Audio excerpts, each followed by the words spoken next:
Radio Libertaire, la voix de la Fédération anarchiste. Sans Dieu, sans messe, sans publicité. À Racaille, la 179e. Nous sommes le 13 novembre 2012. Un beau jour d'automne. Avec Piqueco à la régie, en compagnie d'une jeune fille, Audrey, qui vient nous espionner. Bonjour tout le monde. Bonjour Audrey. Bonjour tout le monde. Notre Jean à ma gauche, comme d'hab, pour vous parler. Salut à tous. Ouais, salut. Tu permets, oui. Ah oui, je fais. Pour vous causer aujourd'hui le thème de l'émission, 100 fois FOIE, ni loi FOIE. C'est l'humour de notre Jean, vous commencez à vous y faire, j'espère. Oui, enfin, 100 fois ni loi, plus exactement l'instinct créateur. Voilà. Il sera question d'abord de Jean Dubuffet, puis dans l'ordre de... Oui, Jean. Carlo Zinelli, Oui. Gaston Chessac, Oui. Mais enfin avec Robert vous êtes habitué, Oui. et Aloïs Corbaz. D'accord. Voilà. Bien. Pour vous causer aussi dans ce poste, enfin dans le vôtre en tout cas, de l'artiste dans la société, mais où est-il donc? Eh bien, on y répond tout de suite, il est en dehors de celle-ci. L'artiste et l'engagement politique, c'est à peu près la même chose. L'artiste et l'engagement politique, on les compte sur les doigts d'une main, les artistes engagés. L'artiste et la religion, par contre, il y a du monde qui se presse au confessionnal. Père, pardonnez-moi parce que j'ai péché, en espérant que leur génuflexion et leur fumigation leur permettront d'accéder à la gloire que tout artiste recherche avant tout. N'a rien à foutre des images qu'il peut fabriquer dès l'instant qu'elles ne rapportent pas de pognon, mais si elles rapportent du pognon, là par contre c'est autre chose. L'artiste et la science, depuis quelques semaines, on sait que quelques scientifiques s'intéressent à l'art. Par contre, les artistes qui s'y intéressent, ça c'est autre chose. L'artiste et l'autorité, et vous savez ce qu'on lui dit à l'autorité? La même chose que mardi dernier, Voilà. et la même chose que mardi prochain. Voilà. Bien, on va pouvoir commencer tout de suite par une pause musicale. Je ne le précise jamais puisque notre cher Piqueco sait exactement quand est-ce qu'elle doit lancer. Ouais, par contre, je rappelle le numéro du studio, le 01 43 71 89 40, si vous voulez intervenir ou nous joindre pendant les pauses musicales.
C'était Mano Solo, le Limon.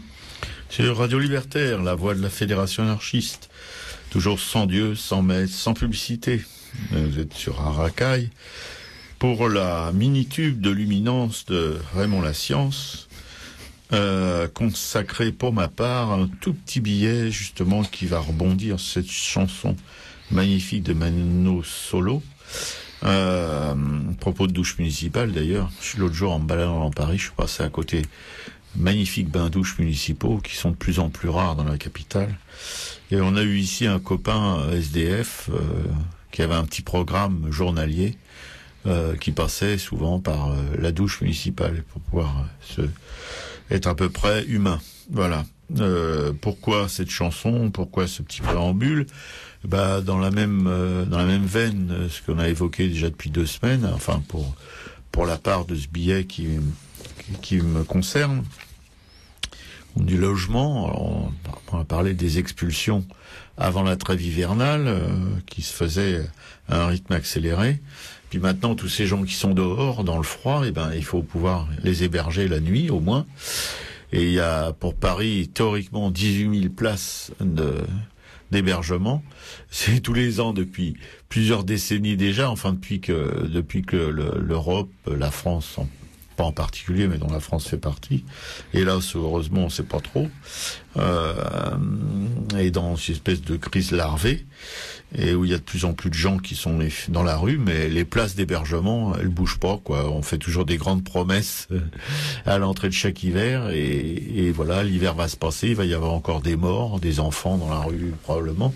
La seule préoccupation des politiques, c'est pourvu qu'il n'y ait pas un môme qui meurt dans la rue, parce que si on a ça sur les bras, voilà, c'est pas parce qu'ils ont de la compassion ou que ça les branche plus que ça. C'est seulement que c'est vrai, ça fait une tâche, quoi, d'avoir un gamin qui meurt dans la rue, quoi, pour leur image si on peut appeler ça une image de marque, pas du tout une image de démarque. Voilà. Donc c'est le même refrain. On a une ministre qui est soi-disant chargée de ces questions-là, une ex-écologiste, si elle l'a jamais été, en tout cas elle l'est plus, pour participer à un gouvernement de zozo comme celui-là, qui est complètement incapable de tenir évidemment des promesses qui sont que des promesses, et on va donc encore une fois assister, je ne veux pas vous accabler de chiffres, et vous n'êtes pas obligé non plus de me croire sur parole, mais vous pouvez tout à fait aller consulter sur le net, il y a pas mal de choses, d'articles là-dessus, de presse, etc. Ça va être la même cata qu'habituellement, il n'y a rien de changé, et ça continuera encore longtemps. Comme le chômage, qui fait pression évidemment sur le marché du travail, toutes ces choses-là, quoi. On peut pas s'empêcher de penser que c'est un petit peu voulu, orchestré, à la lumière de choses qu'on a lues ou entendues récemment, justement dans la presse, enfin, qui s'en fait de moins en moins l'écho, mais de temps en temps, il y a des trucs qui sont lâchés. À la radio, c'est souvent très tôt le matin, et après on n'entend plus jamais parler. À la téloche, c'est la même chose. Voilà. Donc, dormir dans la rue, voilà, c'est très bon pour la santé. Surtout l'hiver, là, on peut respirer l'air pur de Paris, des grandes villes, etc. Et voilà. Il suffit de voir la tête qu'on a au bout de 2 mois, c'est sûr. Ouais. C'est bon pour la santé. Non, on sait, et d'ailleurs, on sait très bien, merci Jean de rebondir là-dessus, que après quelques semaines seulement passées dans la rue, c'est pratiquement fini. Il n'y a aucune chance de s'en sortir. Voilà. Ça, c'est éprouvé par maintes et maintes témoignages de gens qui ont plongé. Voilà mon Jean. Bon, moi, je vais vous accabler de chiffres. Bon. En 2013, Robert, les agriculteurs devront consacrer 4% de leurs exploitations à des surfaces à intérêt écologique. Alors, les surfaces à intérêt écologique, ça peut être des haies, des bosquets ou des mares, une décision malvenue, bien sûr, pour les agriculteurs, mais qui prépare le verdissement de la future PAC.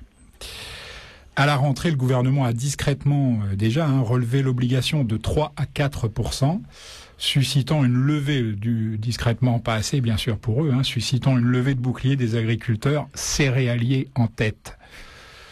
Pourtant, les bénéfices apportés par ces éléments du paysage sont nombreux. Meilleur stockage de l'eau dans le sol, abri pour les auxiliaires de culture et les pollinisateurs, ou encore protection des sols contre l'érosion. On voit qu'on est loin de la course à l'écolote dénoncée par les céréaliers. De plus, les auxiliaires de culture, comme les coccinelles, pour ne prendre qu'elles, sont nécessaires au développement d'une agriculture consommant moins de phytosanitaires et plus résistante aux aléas naturels, souligne le groupe PAC 2013 qui fédère 25 organisations agro-environnementales, dont WWF et la Confédération paysanne. En 2010, c'est pourtant bien le gouvernement UMP de Nicolas Sarkozy, chéri par les agriculteurs de la FNSEA, qui a souhaité sanctuariser ces espaces en obligeant les exploitants à y consacrer 1% de leurs champs dans un premier temps, puis 3% dès 2011. Mais les paysans ont la mémoire courte, Robert. Tu ne me démentiras pas. Oh Et on en est d'autres. Et pour ce syndicat agricole moisi, la FNSEA, cette décision est strictement administrative et totalement déconnectée des contraintes de gestion des exploitations. Surtout des grandes exploitations céréalières. Exactement. L'entretien des haies, par exemple, serait extrêmement chronophage et coûteux. De plus, ajoute-t-on à la Confédération des planteurs de betteraves. Oui. Ça fait toujours rire, c'est bête. Oui, mais c'est plutôt sinistre. Enfin bon. Au moment où se négocie la réforme de la politique agricole commune à Bruxelles, c'est un très mauvais signal donné par la France. Aujourd'hui, le versement de certaines aides de Bruxelles est soumis au respect de 18 directives et règlements, en lien avec l'environnement notamment, comme la directive Oiseaux et Habitat de Natura 2000, le règlement encadrant l'utilisation de fertilisants azotés ou la traçabilité animale. Pour toucher ces aides, les agriculteurs doivent également respecter 7 conditions agricoles et environnementales, dont l'obligation d'avoir des bandes enherbées ou énerbées, je ne sais pas comment on dit, le long des cours d'eau. Et ils ne sont pas au bout de leur peine, car ces obligations sont censées se corser en fait dans la future PAC de 2014 à 2020. La Commission prévoit en effet de ne plus verser ces aides spécifiques qu'aux agriculteurs qui s'engagent à consacrer 7% de leur surface aux éléments à intérêt écologique. Ce projet de verdissement est primordial puisqu'il représenterait 30% des aides directes du budget de la PAC.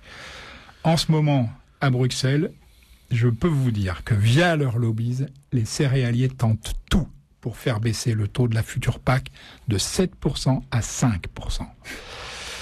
Voilà, c'est tout pour moi pour ce matin. Mon Jean, on n'est pas sorti de... Mais on vous tiendra au courant régulièrement. C'est le bois où la FNSEA, tous les patrons de la FNSEA depuis des années sont soit des très gros céréaliers, soit des très grands éleveurs. C'est jamais des prolos, je veux dire. Et à majorité, si on peut mettre ça aussi sur leur compte, de gens comment on pourrait dire, de courants chrétiens, etc., quoi, c'est conservateurs. Bon. Ouais. Bon, moi j'ai aussi parti quelques jours en Creuse et je vais raconter un petit peu ce que j'ai vécu. Donc si mardi dernier un autre pain était possible, cette semaine d'autres modes de vie sont possibles dans un petit village du Limousin. 1 heure de Micheline depuis Limoges et c'est l'arrivée en gare des Moutiers en début de soirée. Je dois récupérer une voiture garée tout spécialement le matin par un collègue du compagnon de ma petite Manon. Les clés sont dans la boîte à gants, l'itinéraire est griffonné sur un papier laissé sur le pare-brise et un numéro de téléphone inscrit au cas où. Une pratique qui n'a rien d'exceptionnel apparemment. À 5 km de Jonsiou, ce petit village que nous avons évoqué à plusieurs reprises pour son monument pacifiste, où un jeune garçon pointe son poing vers cette inscription « Maudite soit la guerre », j'ai découvert à 700 mètres d'altitude, sur le plateau des Mille Vaches, un petit village à l'allure paisible, Faux-la-Montagne. En fait, Faux-la-Montagne, c'est 400 habitants, mais 25 associations, une télévision locale, Télé Mille Vaches, une entreprise autogérée de transformation du bois, Ambiance Bois, une SCOP La Navette, spécialisée dans la rédaction de brochures et de revues, la mise en place par la municipalité d'une maison médicale à 2 antennes, l'une à Faux et l'autre au village voisin de Perlevade, un projet d'éco-quartier, le Four à Pain, un projet de taille très modeste avec la création de logements, mais aussi des parties communes à usage social, un verger, un potager, un lieu de compostage, la restauration d'un four à pain et la construction d'une halle qui resteront propriété de la commune.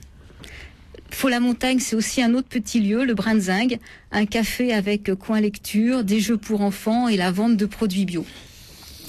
Alors Télé Mille Vaches, c'est la télé qui se mêle de ceux qui la regardent, est une association créée en 1986 dont l'objet est de contribuer à la revitalisation du territoire, de faire circuler l'information, de susciter débats, réflexions, grâce à la mise en place d'un atelier de production vidéo et la production de documentaires et reportages variés sur la vie locale, l'histoire du pays, la cuisine, les expos, les curiosités géographiques. Et à l'investissement primordial de bénévoles, le fonctionnement de l'association est assuré par 5 personnes et fait appel ponctuellement à des salariés intermittents. Voilà, une expérience qui dure depuis 26 ans. Ah oui. C'est pas... Voilà. Donc ils ont un site internet, on peut aller visionner tous leurs reportages sur leur site. Ambiance Bois, qui va fêter sa 25e année d'existence en 2013, est une SAPO. Alors une SAPO, c'est une société anonyme à participation ouvrière et elle emploie une vingtaine de salariés. Alors ce statut de SAPO permet la reconnaissance du travail au même titre que le capital. C'est un statut juridique qui donne autant de pouvoir aux actionnaires de capital, donc toutes les personnes qui ont apporté des fonds nécessaires quand cette entreprise a démarré, qu'aux actionnaires du travail, c'est-à-dire aux salariés de l'entreprise. De même, la répartition des bénéfices se fait à 50% pour le capital et 50% pour le travail. Et les pratiques coopératives de l'entreprise sont une gestion collective, des salaires égaux, le partage des tâches, la polyvalence, le temps partiel pratiquement généralisé, une pause café collective tous les matins à 10h. 2 vendredis matins sont réservés à la prise de décision, les 2 autres sont libérés. Et le choix d'un PDG par tirage au sort parmi les membres volontaires de l'équipe de travail n'ayant pas occupé ce poste antérieurement. Donc une entreprise de transformation du bois qui travaille sur des essences locales, de mélèze et de Douglas, tant à la construction de maisons à ossature bois qu'à l'aménagement intérieur ou à la fabrication de mobilier de jardin. Ambiance Bois fait aussi partie du repas. Le repas, c'est un réseau d'échanges et de pratiques alternatives et solidaires qui regroupe depuis 1994 une trentaine d'entreprises. Ce réseau est par ailleurs éditeur d'une collection qui s'appelle Pratiques utopiques, qui sont des témoignages d'expériences alternatives et solidaires et d'ouvrages sur les pédagogies alternatives jusqu'à l'homéopathie pour animaux. Un choix très très varié d'ouvrages. Et quant à la navette, ce sont des migrants montreuillois qui ont installé leur QG face à la fontaine du village. Et quand le ciel est clément, les biscuits d'olivier de fabrication artisanale et locale sont installés devant la devanture de la SCOP. Et cette petite SCOP a l'intention l'année prochaine d'organiser la prochaine foire à l'autogestion qui avait lieu à Montreuil l'an dernier. Donc voilà, c'est un Faux-la-Montagne, c'est un petit village à la démographie croissante, mais qui n'a rien de branchou ni de babacool, mais qui vit tout simplement. Fabuleux. Ah, ça fait du bien. Voici bientôt 100 ans pour calmer les aigreurs de vieillards ruminant leur panne d'érection, sifflant le coup d'envoi du siècle des horreurs. L'Europe s'étripette avec application. Mais n'a-t-on pas tout dit déjà sur cette guerre? Si je crois à propos d'en rouvrir le tiroir, c'est que dans les replis de ce noir inventaire, on voit parfois briller quelques éclats d'espoir. Chaque fois qu'au journal, quelques nouveaux carnages nous redit que la paix n'est rien qu'une utopie. Ce qui n'est pas mon opinion. Pour combattre l'excès de ma misanthropie, mon esprit prend le large en un discret voyage. Pour Jansiou ou pour Termignon. Au bout de 4 années, la France avait gagné. Gagné quoi? C'est douteux. Mais si le gain est flou, on voit plus nettement l'ampleur de la saignée. 2 millions de cercueils avaient reçu leur clou. De ces morts on devait honorer la mémoire. Pour y graver leur nom on fit des monuments, en feignant d'ignorer qu'à toute cette gloire ils auraient préféré rester chez leur maman. Au milieu de ce chœur, de ce viril concert, de ces mâles statues de victoire en chantant, quelques voix ont osé fredonner un autre air, quelques mères ont osé refuser l'air du temps. Sur certains monuments, aujourd'hui l'on peut lire, au fond du Limousin, en Savoie ou ailleurs, maudite soit la guerre, et pour statue martyr, un gosse au poing levé ou une femme en pleurs. Une douzaine au plus et peu sur 36 000, et pour défier l'éclat rutilant des épées, c'est un bien faible lumignon. Mais il brille et je rends par cette mélopée un hommage amical aux élus indociles de Jansiou et de Termignon. Chaque année en novembre de calamité, vers le milieu du mois me font grincer les dents le Beaujolais nouveau, cette stupidité, et quelques jours plus tôt le retour obsédant des commémorations de l'ancienne hécatombe. Si au moins l'occasion servait à fustiger les guerres d'aujourd'hui, tous ces enfants qui tombent, agonir les faucons, vomir les enragés. Quand j'entends ces jours-là tous ces vieux crocodiles exalter la patrie, la victoire et la mort, tout frétillant sous leur fanion, pour calmer la nausée qui m'envahit le corps, je pense avec tendresse aux courageux édiles de Jansiou et de Termignon. C'était Jansiou et Termignon par le groupe Entre deux caisses. Sur Radio Libertaire, la voix de la Fédération anarchiste, qui est tout à fait, qui pourrait être le porte-parole, évidemment, de ces gens qui ont eu le courage, 13 communes sur 36 000, il faut quand même le faire. Enfin, c'est quand même 13 communes, c'est plus qu'un lumignon pour moi. Enfin bon, c'est quand même arriver à s'opposer au mouvement moutonnier de la plupart des gens, c'est quand même un exploit. Dans la France de l'après-guerre de 14. Tout de suite pour Prospectus et tout écrit suivant par Jean Dubuffet, avec un commentaire de mon Jean qui a pondu ce papier, qui sera lu par notre camarade Pichecou. Ouais. En fait, le calembour tout à l'heure sur Sans foi ni loi, c'est parce que s'il y a une gauche caviar, ça on sait depuis longtemps, il y a aussi, mon cher Robert, un anarchisme foie gras avec Jean Dubuffet. Ah oui. Ouais. Prospectus et tous écrits suivants, c'est Dubuffet, c'est 1901-1985. Ce qui me gêne un petit peu dans cette opération, parce que c'est une anthologie en 4 tomes, en fait, c'est que chacun est vendu une trentaine d'euros par Gallimard. Mais bon, il y a quand même une telle matière là-dedans, c'est impossible de passer ça sous silence. Hein. Donc, dans cette anthologie en 4 tomes de ses propos écrits, donc comme tu l'as dit, Piquecou va nous lire un extrait. Jean Dubuffet ne cesse de brocarder la tradition picturale, la culture occidentale et au-delà, les écoles d'art, prônant la spontanéité du geste, l'illogisme, le hasard, la maladresse ou même l'erreur, le corps à corps avec la matière. Ça nous parle évidemment. Ah ouais, absolument. Comme il y revendique une sorte de primitivisme sauvage qu'il théorisera plus tard sous l'appellation d'art brut. Je suis le plus mauvais interlocuteur que vous puissiez choisir pour éclairer un classement des humeurs de l'art actuel, car j'approfondis peu ce que font les autres peintres. Je ne m'y intéresse, à vrai dire, pas beaucoup. Comme la plupart des peintres ne s'intéressent pas du tout à ce que les autres font. C'est de peindre que j'ai la manie. Pas du tout de voir des peintures faites par les autres. Ça se comprend tout seul. Le nageur, il aime à nager, pas à regarder les autres. De même le danseur, le marcheur à pied. De même l'amant. Après cela, il me faut vous dire, je ne crois pas beaucoup aux lois en matière de création d'art. Tout énoncé de loi me donne aussitôt grande envie de l'enfreindre. Quand vous partez de repentir puritain, de confession, d'horreur de la matière, je pense aussitôt, pourquoi pas? On pourrait faire des œuvres merveilleuses en partant de ces notions. Ces obsessions-là en valent d'autres. Et on peut faire des merveilleuses fêtes en partant de ces obsessions. Il n'y a pas de loi. Tous les moyens, tous les départs, tous les prétextes me paraissent bons. Je ne crois pas aux écoles, je ne crois pas que tel système soit bon et tel mauvais. Tout système est suspect. Voilà plutôt bien ce que je crois. Et toute école des plus suspectes. Trop de systèmes et trop d'écoles. Maniérisme, grimace, fausse monnaie, voilà ce que je crois. S'agissant de l'art abstrait, je veux vous dire quelque chose.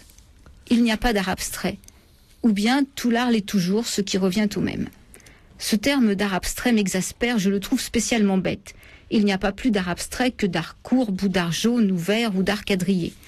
Comment les gens n'ont-ils pas compris et éventé cela depuis longtemps? Toute trace, toute tâche évoque toujours quelque chose, voire à la fois de nombreuses choses. Et c'est alors tant mieux. Et c'est alors que l'opération d'art commence.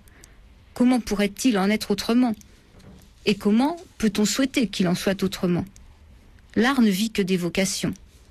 C'est une idée très primaire et absurde qu'il y a des formes d'art qu'on peut appeler abstraites et d'autres non abstraites. Cela n'a aucun sens. Disons seulement plutôt qu'il y a, en notre temps comme en tout autre, certains poncifs qui sont furieusement à la mode, auxquels tous les peintres défèrent, avec un frénétique ensemble. Pas moi. Où on verra une foule courant, on sera toujours sûr de me trouver moi-même courant dans le sens contraire. Un grand sceptique je suis, moi, et nullement convaincu par l'adhésion du plus grand nombre. Les théories si simplistes, je n'y crois guère. Bonne chance à l'art abstrait, bonne chance à l'art naïf, bonne chance à l'art courbe et à l'art jaune. Je n'aime pas la culture, je n'aime pas la mémoire du passé, je la crois débilitante, néfaste. Je crois dans la haute valeur de l'oubli. Je voudrais voir dans toutes les villes sur la grande place, au lieu de musées et de bibliothèques, une immense statue de l'oubli, table rase des œuvres passées. Oui, on pourrait en discuter, hein, c'est intéressant. Prospectus et tous écrits suivants de Jean Dubuffet est donc publié chez Gallimard, hein, comme je vous l'ai dit. Vous pouvez commander les livres auprès de la librairie Publico, 145 rue Amelot, métro Robert. Oberkampf, fille du Calvaire ou République. Voilà, c'est dans le 11e arrondissement, est-ce que je l'ai dit? Ouais. Téléphone de Publico 01 48 05 34 08 et site internet après les W, librairie-publico.com. Et je voudrais ajouter un tout petit commentaire, un commentaire, une indication. J'ai un bouquin de Dubuffet en un tome. Je crois que c'est une compile des 4, mais probablement, je sais pas, mais ça rappelle furieusement les 4 tomes. Et donc pour les bourses plates comme la mienne, j'ai pas les références, mais on pourra vous les filer. Mais alors il est possible que ce soit la première édition de Prospectus en fait. Oui, c'est ça. Ouais. Qui date de 1942 ou un truc comme mais ça. Qui a été réédité. Oui, qui a été réédité, mais qui est un petit peu l'ouverture ensuite de cette série. Et déjà rien que ça, c'est quand même, ça apporte quand même beaucoup d'éléments de réflexion. Et l'éditeur, tu sais, qui est-ce qui a réédité ça? Non, je veux pas dire que c'est Gallimard, mais ça y ressemble. Non, je pense que s'ils éditent les 4 tomes, c'est pour. Oui, c'est pour eux. Alors oui, bon, alors c'en a un autre, mais la couverture est vachement sympa. C'est une œuvre de Dubuffet, quoi. Je crois que je sais pas si c'est un de ses derniers travaux, tu sais, sur qu'il y a dans sa fondation là. Je sais pas comment ça s'appelle. Bon, ça m'échappe. Bref, ça existe pour les bourses moins riches, c'est possible d'aborder les écrits du Dubuffet par ce livre. Voilà. Et alors, table rase des œuvres du passé? Oui, non, je suis pas. En même temps, je suis vachement sensible aux écrits de Dubuffet parce que d'abord, il écrit bien, et puis les idées sont claires. Enfin, il n'y a pas besoin d'avoir une culture énorme pour le comprendre. Mais en même temps, je suis pas d'accord de faire table rase des œuvres du passé. Il faut peut-être le faire dans sa tête un peu pour essayer de s'en échapper, mais je pense qu'on peut. Il y a une provende dans les œuvres du passé qui permet justement d'avancer maintenant, quoi. Je crois que c'est pas de partir de zéro. C'est un petit peu le leitmotiv de l'art contemporain, quoi. Avant nous, il y avait rien. Après nous, il y aura plus rien. Et nous, on fout tout en l'air. Donc, il y aura rien non plus au présent, quoi. Tu vois. Je crois que c'est un peu absurde. L'art, c'est une transmission, c'est un héritage. Voilà. Je rappelle. Ajouter. Pardon. Tu voulais ajouter quelque chose, non? Non, justement, je trouve ça très bien. Ouais. Je rappelle le numéro du studio, le 01 43 71 89 40.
C'était Noir Désir, le vent nous portera. Sur Radio Libertaire, la voix de la Fédération anarchiste, toujours sans Dieu, sans maître, sans publicité, il y a des choses qui ne changent pas, qui ne changeront jamais.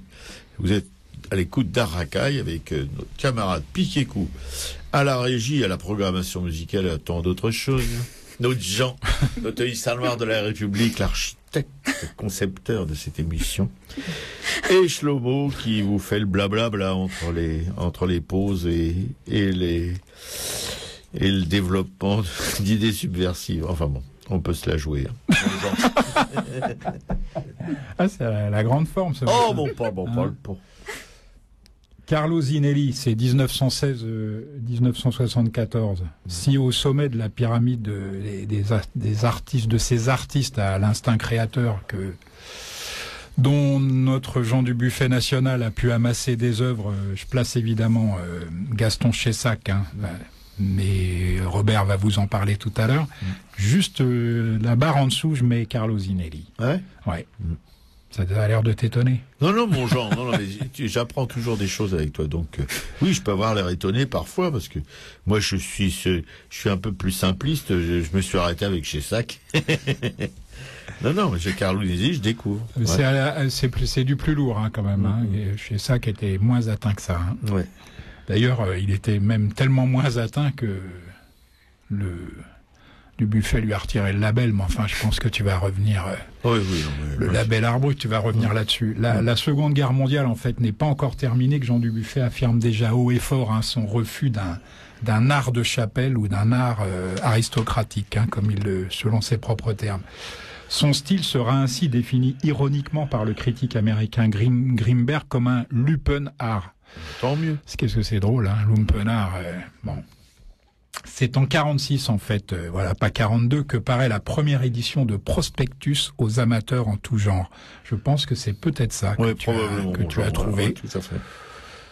Quel chercheur, quand même. Non seulement il cherche, mais en plus il trouve. Oui, c'est Robert, ouais. En 1947, qu'il commence à amasser des œuvres de marginaux de la culture. Il est très fou ou débile, là aussi, selon ses propres termes. J'aurais pas osé le dire, mais... Moi non plus. Il va les rassembler sous la dénomination globale d'art brut, par opposition à l'art dit culturel. L'un des artistes les plus intéressants, donc distingués par Jean Dubuffet, et dont on peut voir nombre d'œuvres glanées par ce dernier au musée de Lausanne, le musée de l'art brut, et le Véronais, qui était à Villeneuve-d'Ascq avant, je crois. Non, où est-ce qu'il a commencé par l'installer? Peut-être, non, je raconte des bêtises. C'était pas à Saint-Cloud ou à Sèvres qu'il avait installé le premier musée de l'art brut. Bon, tu parles au vide le Véronais, donc Carlo Zinelli. Mais il y en a aussi pas mal à Villeneuve-d'Ascq, que mes camarluches ici présents, Piquet-Cou et Robert, iront voir, bien sûr, dès qu'ils se seront décidés à entreprendre le voyage dans le Nord. Non, mais ça a pas l'air de venir vite quand même. Non, mais il faut qu'on réunisse les fonds en même temps. La mort précoce de sa mère va obliger Zinelli à travailler la terre dès l'âge de 8 ans. À 18, pour subvenir plus substantiellement, on va dire ça comme ça, aux besoins de sa très nombreuse famille même, il entre aux abattoirs de Vérone. La rupture avec le monde rural est pour cette nature craintive et solitaire le début d'une succession de fractures qui, additionné à des engagements successifs dans l'armée, notre passage, aussi court soit-il, nous a traumatisés aussi, mon cher Robert, conduiront à son internement. Condamné à la terrible promiscuité que connaissent tous les grands agités, c'est à la sauvette que Carlo grave à l'aide d'un caillou, et sur les murs du dortoir, je mets ça entre guillemets, son premier dessin, qui sera suivi de tant d'autres, de tant d'autres en fait, qu'il est bientôt accueilli au sein de l'hôpital dans l'atelier créé par l'artiste Michael Nold. Sa vie désormais sera rivée à cet atelier. Figure-toi qu'il va y réaliser pas moins de 3000 dessins, Robert. Ouais. Raffiné, complexe, l'œuvre de Carlo Zinelli est traitée au pinceau dont il se sert comme d'un crayon. C'est assez curieux. Le papier, généralement de format 50 sur 70 cm, est utilisé des deux côtés. Alors les infirmiers ont souvent laissé entendre que c'était par économie, je pense. qu'il utilisait les deux côtés de la feuille, hein, mais sans doute lui importait-il davantage de ne pas interrompre le flux de ce temps retrouvé, de ces bribes de vie qu'il cherchait à reconstituer. Son œuvre apparaît conçue telle l'écriture d'une lettre ou d'un livre, en fait, qui oblige à retourner la feuille pour finir leur lecture, tout simplement. Autant de signes, de figures qui s'insèrent, s'enchaînent au rythme de sa mémoire affective. Défilés d'hommes, de femmes au cabas d'oiseaux, de chevaux, de fusils, d'avions, de barques, le tout enveloppé d'étranges écritures. Durant une longue époque, les figures s'ordonnent ainsi autour du chiffre 4, dont la signification reste aussi mystérieuse aujourd'hui que celle des trous circulaires qui traversent les corps. Systématiquement, ou qui deviennent roues, constellations ou encore trous d'obus dans la neige. Les figures vont du noir profond au gris coloré et au ton véhément, créant un fascinant jeu d'optique pendant que le pinceau balaye la feuille en vagues successives. Durant quelque temps, comme pour se régénérer, Zinelli s'adonne aussi au collage, dont les couleurs ne doivent rien à ses gouaches les plus vives. Il nous reste aujourd'hui de Carlo Zinelli une foison de signes dont nous ne possédons toujours pas les clés, mais dont la teneur poétique fascine parce qu'elle tient, voilà, c'est tout simple, à la symbolique universelle. Mon cher Robert, alors je mettrai un lien vers le travail de Carlo Zinelli sur le blog de l'émission http://arracaille.blogspot.com et je rappelle donc que ces œuvres sont visibles principalement au musée de l'Art brut à Lausanne, mais aussi à Villeneuve-d'Ascq. C'est tout de même plus près. Moi, j'ajouterais que oui, Carlo Zinelli, si le nom me dit rien, peut-être que j'ai déjà lu son travail, mais que je suis pas aussi sensible, si tu veux, vraiment à cette forme d'expression artistique de gens qui sont vraiment perturbés psychiquement, qui ont vraiment des pathologies assez lourdes. Oui, mais tu vas voir, c'est assez curieux parce qu'on n'est pas très très éloigné de Basquiat. Ah ouais. Ah ouais, curieusement. Ah oui, alors là, oui, ça vient, oui. Ah d'accord. Qu'est-ce que je suis pas obligé d'inventer pour... Oui, là, oui. Bon. Voilà.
Chant du Fou, interprété par Hubert Félix Stieffen. Et vous êtes toujours sur Radio Libertaire, la voix de la Fédération anarchiste à Racaille, avec Piquet-Cou, notre Jean, notre hussard noir. Et pour vous parler tout de suite d'un artiste qui, d'après Jean, est d'un niveau au-dessus de celui qu'il vient d'évoquer, mais j'ai regardé sur l'ordi là, dans la régie, et vraiment là, je suis... Comment j'ai pu louper ce mec-là? Enfin bon, mais c'est bien, en même temps, j'apprends toujours. Hein. Peut-être que quand j'aurai 300 ans, je serai un peu au point. Donc, je vais vous parler de Gaston Chessac. Avec ta santé, moi, je pense que c'est possible. Ouais. J'en ai déjà 150 dans les arpions, 150 de plus. Hein. Voilà, Gaston Chessac, qui est né, comme notre Jean aime bien rappeler les dates de naissance et de mort, en 1910, et il l'a glissé en 1964. Il est né à Avallon, dans le Morvan. Dans une famille pauvre, mais pauvre de chez pauvre. Hein. Son père est cordonnier, un cordonnier à cette époque-là, je veux dire, c'était vraiment dans le Morvan. Oui, et dans le Morvan en plus. Et sa mère, fille de marchand ambulant, colporteur, vous voyez, la richesse quoi. Il est de santé fragile, il a toujours été, et il a tuberculose qu'il gratouille, qu'il chatouille. À 13 ans, il quitte l'école à 13 ans. À ce moment-là, on quittait l'école. Il y en a même qui l'a quitté plus tôt, qui allait pas du tout. Hein. Lui, il a gratuit jusqu'à 13 ans. Il quitte l'école donc à 13 ans. Il travaille comme apprenti, ce qu'on faisait à ces époques épiques, dans différents métiers, bourrelier, marmiton, faut dire des trucs vraiment enrichissants. Et il n'en aime aucun. Ça, on peut le comprendre. En tout cas, moi, je le comprends tout à fait. Durant son séjour à Paris, parce qu'il monte à Paris. À cette époque-là, on monte à Paris. Fallait être un aventurier pour monter à Paris. Ça a l'air comme ça fastoche maintenant, mais à ce moment-là, il fallait quand même en vouloir. Il a un frangin qui est à Paris, donc il squatte un peu son appart. Et des voisins de palier de son frère sont les peintres Otto Freundlich et Jan Kosnick-Kloss, qui dirigent une école d'art. Deux personnages assez extraordinaires, dont l'un finira en camp de la mort parce qu'il était juif, mais qui était vraiment un grand artiste. C'était pas n'importe qui. Hein. Et ces deux grands artistes lui permettent de trouver sa voie. Et ça, je trouve que moi, ça m'explose vraiment, parce qu'en voyant ces dessins, Otto Freundlich déclare: un maître nous est né. Et vous verriez les dessins de Chessac à cette époque-là, il fallait vraiment être visionnaire pour voir un maître qui naissait, hein, parce que c'était vraiment bref. Et grâce à eux, grâce à ces deux mentors, il expose ses œuvres pour la première fois à Paris en 1938. Il avait donc 28 ans. Mais pas de souci, hein, parce que de son vivant, seulement 2 autres expositions auront lieu. Une en 1947, soutenue par le fameux Jean Dubuffet, et une en 1961. Alors, je fais une petite aparté, là. Le père Dubuffet, bon, moi, j'aime son travail, c'est aucun doute, j'aime ses écrits, aucun doute. Le personnage est assez intéressant. Mais aussi, c'était un grand pompeur, un peu comme Picasso. Il pompait les meilleurs, quoi. Et disons que Chessac l'a beaucoup aidé dans sa carrière. Hein. D'ailleurs, Chessac, on l'a conçu un certain ressentiment, une certaine amertume. Ouais. À la fin des années 30, sans emploi et sans argent, là, on est revenu aux camarades Chessac, il se retrouve au refuge de clochards de Nanterre, vous voyez. Il y en avait déjà. Là, on les appelait pas des SDF, on les appelait des clochards. Ben alors, je veux dire, le refuge de clochards de Nanterre, hein, c'était vraiment c'est du lourd. Maintenant, les refuges, c'est du luxe à côté. Hein. Puis en maison de repos en Dordogne, Tubar, quoi, voilà. C'est comme ça qu'on finissait. D'ailleurs, la tuberculose reprend un petit peu des couleurs en ce moment, si on peut s'exprimer ainsi. C'est vrai qu'on a des couleurs quand on est tuberculeux. Ça, les pommes est un peu rouge.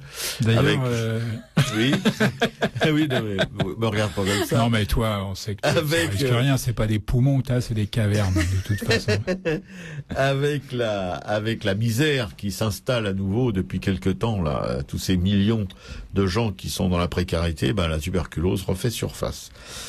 En 1942, il épouse Camille Guibert, institutrice, qu'il a rencontrée lors d'un séjour en sanatorium. Elle était tubar aussi. Elle, excusez-moi si je parle un peu familièrement de cette maladie mortelle.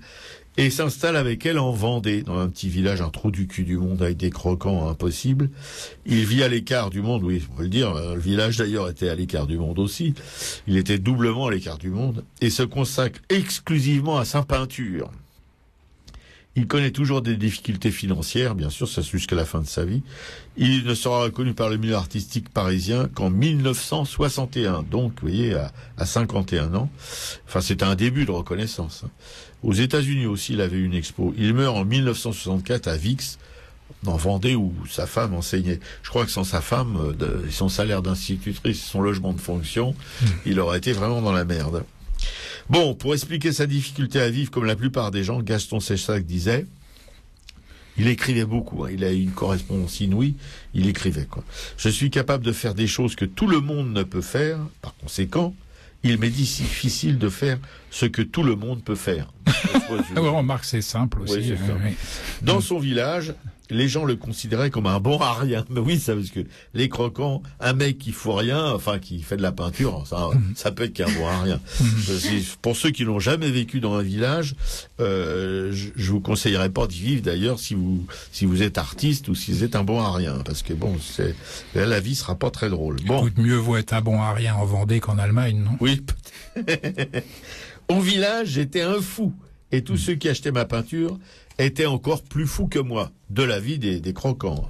Cessac a entretenu une correspondance passionnée, et il écrivait beaucoup, avec quelques-uns des plus grands peintres et écrivains de son temps, Dubuffet, Paulan, Queneau, et la liste est non exhaustive. Voilà, c'est un bref survol de la vie et de l'œuvre de Gaston Cessac, que je vous recommande évidemment, comme l'a dit Jean, d'aller voir. Mais par contre, en Vendée, au Sable d'Olonne, il y a un musée de la Poste, je crois, où il y a des œuvres de Cessac. Il y a aussi des livres avec toute sa correspondance, et c'est passionnant. Voilà.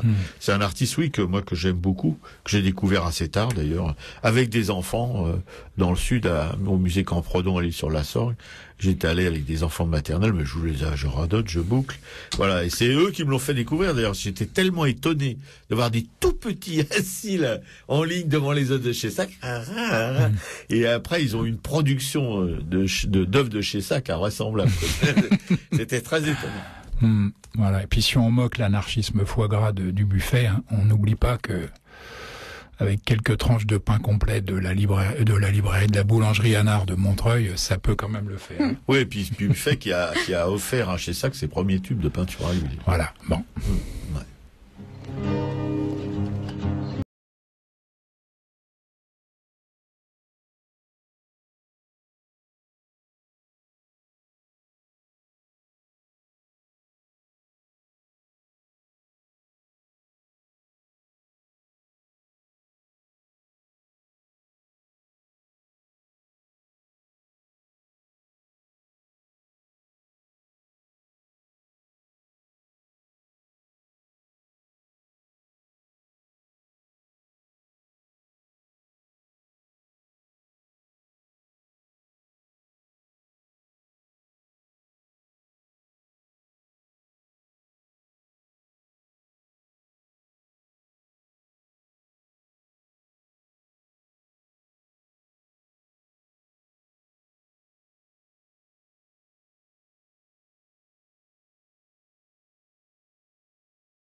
Un gars qui a perdu l'esprit, un texte de Gaston Coutet. Sur Radio Libertaire, et tout de suite, on va laisser la parole à notre camarade Pichekou, parce que le temps passe et la mort vient, qui va vous lire un texte concernant une dame, Aloïse Corbaz, qui a donc travaillé dans cette veine qu'on appelle l'art breton. Donc Aloïse Corbaz, née en 1886 et décédée en 1964, née à Lausanne dans une famille modeste, ville où elle fait ses études. Sa jeunesse sera marquée par le décès de sa mère alors qu'elle est à peine âgée de 11 ans. Après avoir obtenu son baccalauréat, elle rêve de devenir cantatrice et adore chanter Handel. Elle ne sera pas cantatrice, mais couturière. Elle rêve d'amour et prend pour amant son voisin, un prêtre défroqué. Elle doit le quitter en 1911, selon sa nièce, sous les menaces de sa sœur aînée, qui l'envoie en Allemagne pour mettre fin au scandale. Elle travaille comme gouvernante à Berlin, puis à Potsdam. C'est ici un des grands tournants de sa vie. Elle va être employée chez le chapelain de l'empereur Guillaume II. Et voilà Aloïse, amoureuse folle du roi de Prusse. Guillaume II a d'autres chats à fouetter, on imagine. Nous sommes à la veille de la guerre, et les amours d'Héloïse resteront des amours imaginaires. La guerre ayant éclaté, Aloïse se voit contrainte de retourner en Suisse dans sa famille. Là, elle manifeste avec tant d'exaltation ses sentiments religieux, pacifistes et humanitaires que tout le monde s'inquiète. En 1918, sa famille finit par la faire enfermer à l'asile d'aliénés de Séry. Internée, elle est placée en 1920 à l'asile psychiatrique de la Rosière. Et après un temps de mutisme et d'enfermement en elle-même, elle commence à écrire et à dessiner. D'abord sur les tables à repassage qu'elle utilisait pour repasser le tablier des infirmières. Et elle continuera jusqu'à sa mort. Elle emploie des crayons de couleur sur des feuilles, d'abord récupérées, puis fournies par le personnel de l'asile. Dans les premiers temps, en effet, elle se cache pour dessiner, puis renonce au secret. Elle écrit des petits textes, des poèmes, des lettres. Plus tard, elle écrira même une cosmogonie. Dans les dernières années de sa vie, quand sa notoriété se répand, grâce à l'intérêt que lui manifestent Jean Dubuffet et André Breton, et au travail du docteur Jacqueline Poré-Forel, elle reçoit des pastels. Elle peint généralement sur du papier d'emballage avec tout ce qui lui tombe sous la main. Des craies, du dentifrice, des crayons. Les références bibliques, historiques, artistiques et littéraires que contient son œuvre témoignent de la culture étendue qu'Aloïse a dû acquérir pendant sa jeunesse. Son œuvre repose sur un style fixé dès le début et un nombre très restreint de figures et de situations. Les figures sont au nombre de 3. Il y a principalement la femme, aux courbes serpentines, à la poitrine généreuse, souvent dénudée, aux grands yeux ovales. Elle révèle sa beauté majestueuse dans des robes de soirée ou de couronnement, ornées de fleurs à profusion. Souvent, son corps lui-même devient fleurs en boule. Quand elle est nue, son sexe est un fruit ouvert, grenade ou abricot, couleur dominante dans l'œuvre d'Aloïse. Elle s'appelle Marie Stuart, Marie-Louise, la reine Élisabeth ou Cléopâtre. Aloïse trace leur nom de son écriture ronde. Près de l'héroïne, il y a l'homme, seigneurial, culotte blanche, bottes, uniforme, brandebourg. Il est Napoléon, pape, de Gaulle ou empereur. La troisième figure, dont la présence est moins régulière, est un enfant, plutôt un homoncule de sexe féminin. Les situations, ce sont approches, étreintes, caresses, pas de danse, enlèvement. Ce qu'il pourrait rester de sous-entendu et dissipé quand Aloïse figure explicitement le sexe masculin ou féminin. Ces scènes sont tantôt traitées sur des feuilles isolées, tantôt cousues ou collées en rouleaux, qui peuvent être longs d'une dizaine de mètres. Des collages enrichissent le dessin, images de Noël, cartes postales, photos prises dans les journaux. Aloïse répète avec peu de variations une scène fantasmatique, sans doute celle de ses amours avec l'empereur Guillaume II, auquel elle adresse en 1917 une lettre passionnée. Le dessin et les rehauts des couleurs font l'éloge du corps féminin et du plaisir érotique, interdit dans sa vie et retrouvé par ce moyen. Jusqu'à la fin, elle n'a pas d'autre sujet ni d'autre tonalité. Elle meurt à 77 ans. En dehors du dessin, Aloïse chantait beaucoup à la Rosière, on l'appelait même la cantatrice. Selon ses infirmières, elle avait une voix très haute et dramatique. C'était une grande et belle femme, et son timbre et les postures qu'elle prenait pour chanter l'apparentaient à une chanteuse d'opéra. Donc, pour voir les œuvres d'Aloïse Corbaz, elles sont publiées sur un catalogue raisonné. Donc, sur Internet, c'est www.aloïse-corbaz.ch. Et il y a également un film qui a été réalisé par Liliane de Kermadec en 1975, qui s'appelle Aloïse. Donc André Téchiné a participé également. Donc c'est une adaptation de la vie d'Aloïse, avec dans le rôle 2 actrices, Isabelle Huppert et Delphine Seyrig. Merci Dominique. Il y aura plein de choses à ajouter, surtout qu'à l'écoute de ce que vient de vous raconter Dominique, je me suis aperçu que vous n'avez pas dit grand-chose sur Castelcieux-Fac. Ça sera l'objet d'une autre émission. De toute façon, ça, on n'en doute pas. De toute façon, c'est pas la première fois que tu nous parlais de Chassac. On se doute que ce ne sera pas la dernière. Oui, bon genre. T'en fais pas. Je rappelle le numéro du studio, le 01 43 71 89 40.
C'était La vie en rose par Edith Piaf.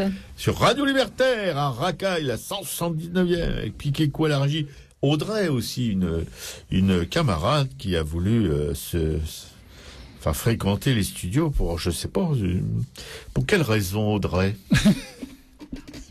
Audrey. Oui, il faudrait que j'ai entendu la question pour cela. Ah ouais? Mais alors pourquoi t'as voulu venir voir comment ça se passait Radio Libertaire? Pourquoi oh la vache. Je voulais voir, je voulais participer à cette émission parce qu'elle parle d'art. Ah d'accord. Voilà.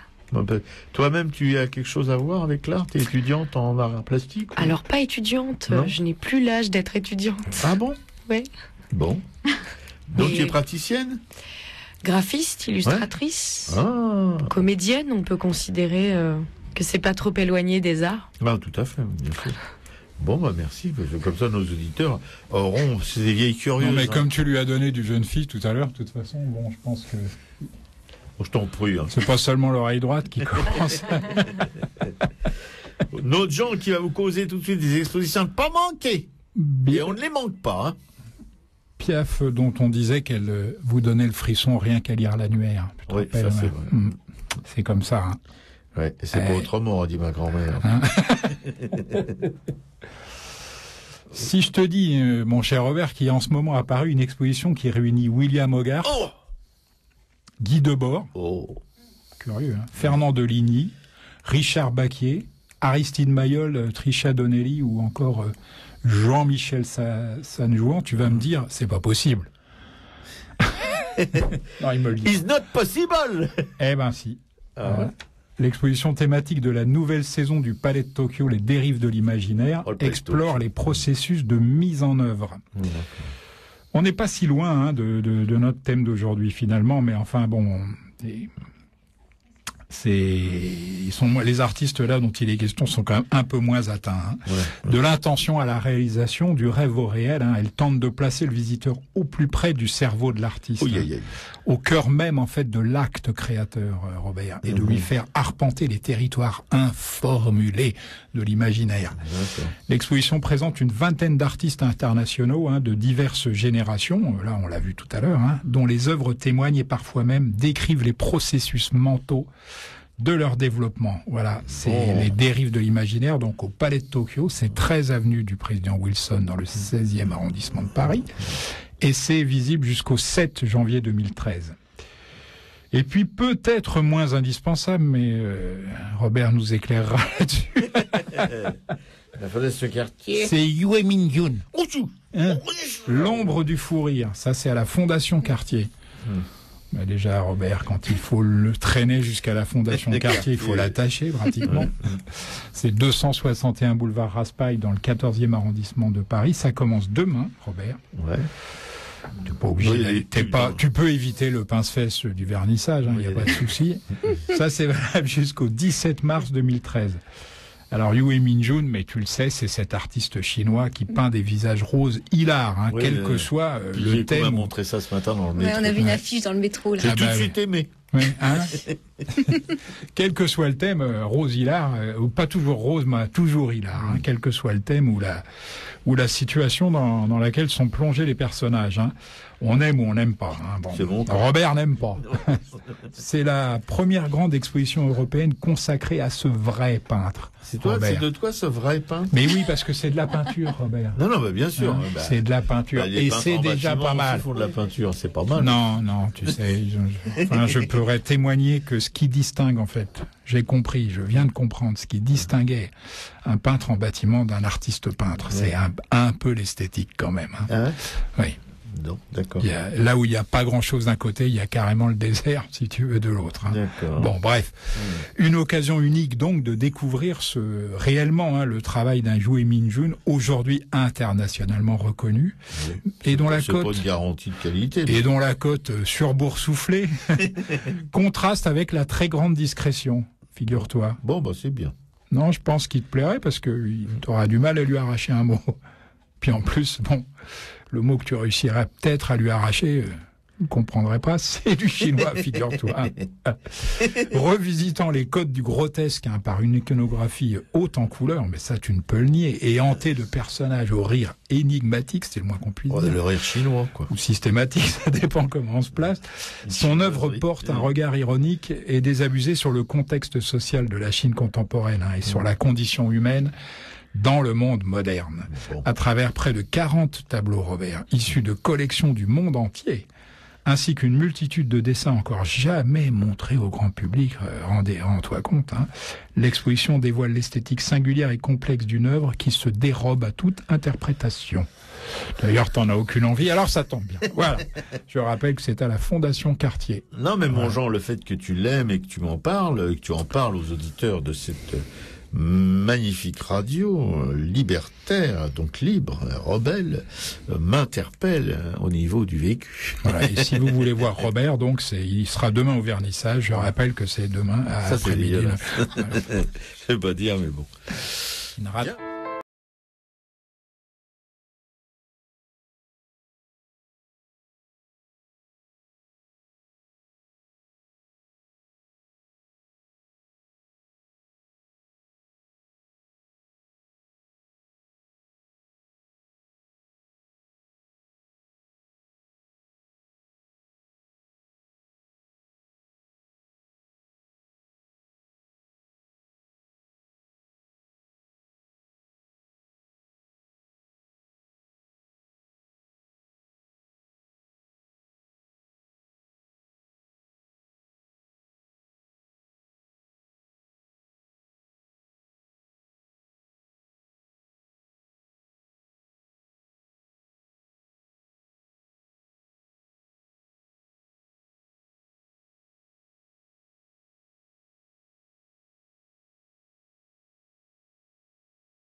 C'était Dany qui interprétait Laissez-moi rire.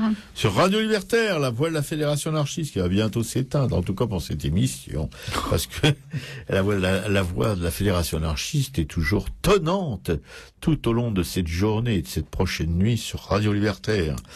C'était à Raquel, la 179e. On va se terminer avec quelques annonces concernant notre chère fédération, sur ses œuvres, particulièrement la radio, qui fait toujours appel à vous, avec sa carte d'auditeur à 20 € que vous pouvez retirer à la librairie Publico, mais aussi signer un contrat qui va vous pomper de l'air, de l'argent tous les mois sur votre compte. Je sais pas comment on appelle ça, Jean, quand on fait une chose comme ça. Un prélèvement. Hein? Un prélèvement. Un prélèvement. Nous, on est souscription. On est tous au prélèvement automatique. On est tous au prélèvement automatique, voilà. Et puis aussi, vous pouvez adhérer à l'association des Amis de Radio Libertaire.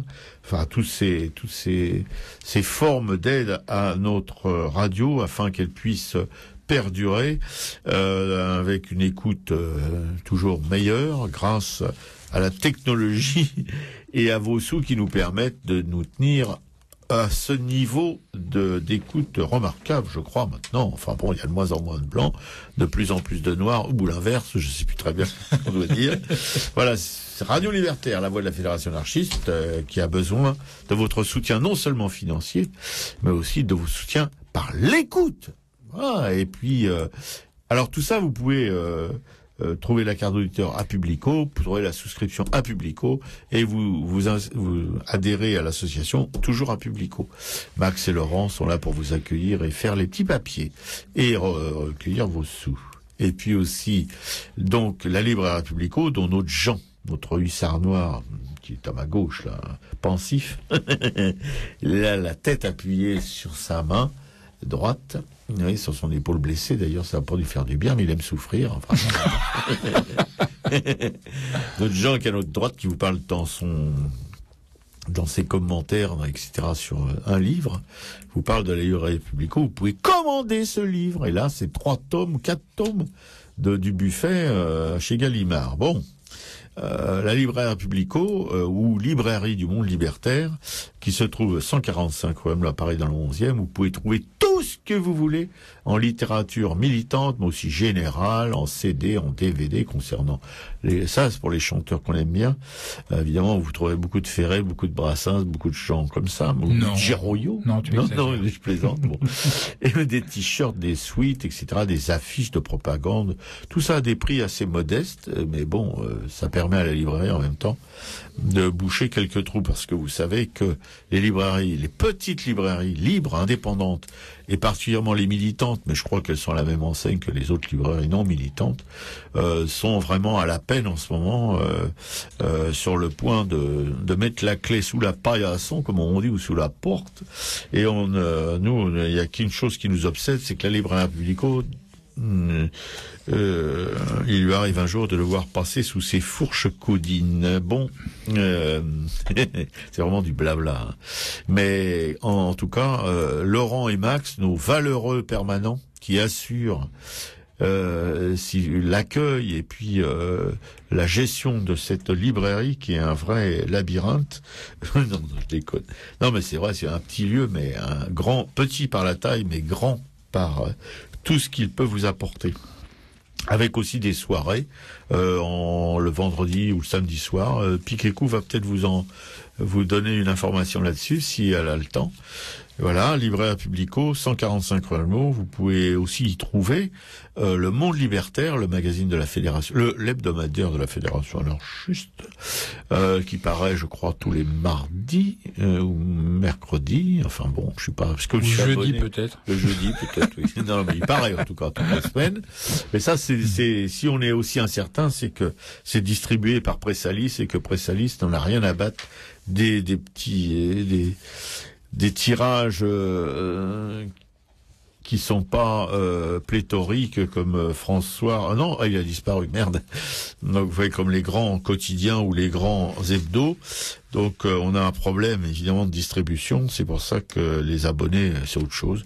Le Monde Libertaire, vous pouvez vous y abonner aussi à Publico, et vous pouvez le trouver en dépôt de presse à Publico. Et puis il y a aussi le hors-série, il y a des hors-séries qui paraissent tous les 2 ou 3 mois, qui sont très intéressants. Le dernier, vous pouvez le repérer parce qu'il est tout rouge. Il y a marqué hors-série en gros dessus. Monde Libertaire, c'est plus difficile, c'est en tout petit. Et au fond d'un kiosque, si vous n'avez pas des bonnes lunettes de vue, de longue vue même, vous avez vous pouvez le trouver aussi à la Publico. Le hors-série passionnant, d'ailleurs, une belle mise en page d'après mon camarade Jean, donc qui est un graphiste éminent, donc on peut suivre son avis. Voilà. J'ai fait mon petit boulot sur les œuvres de la Fédération anarchiste, que je vous recommande tout spécialement de vous bouger les fesses pour aller à Publico, Pédibus, Jambus ou en métro ou en bus. Et puis, de faire tout ce que je vous recommande, de vous abonner, enfin de prendre la carte de Radio Libertaire, de vous abonner au Monde Libertaire et d'acheter le maximum de bouquins. Voilà, en suivant les conseils de Laurent ou Max. La dernière fois que j'y suis allé, je me suis fait avoir j'ai acheté un livre aussi. Ah oui, je voulais vous parler de l'encyclopédie anarchiste qui est rééditée. Et un tome coûte 29 €, mais c'est un gros paveton. Et il y aura 4 ou 6 tomes, je me souviens plus. Alors, si vous voulez tout connaître sur l'anarchie, l'encyclopédie anarchiste à la librairie Publico pour 29 €. Et vraiment, c'est trouver une édition pareille à ce prix, vraiment modeste, accessible pratiquement à toutes les bourses. Faut le faire, hein. On est bien content. Et moi, j'ai loupé la précédente, mais qui était en 1950 et quelques, à la librairie Publico, mais rue Terneau. Et là, j'en suis voulu toute ma vie, mais j'avais pas la thune pour l'acheter et c'était beaucoup plus cher que cette édition-là. Voilà. Salut.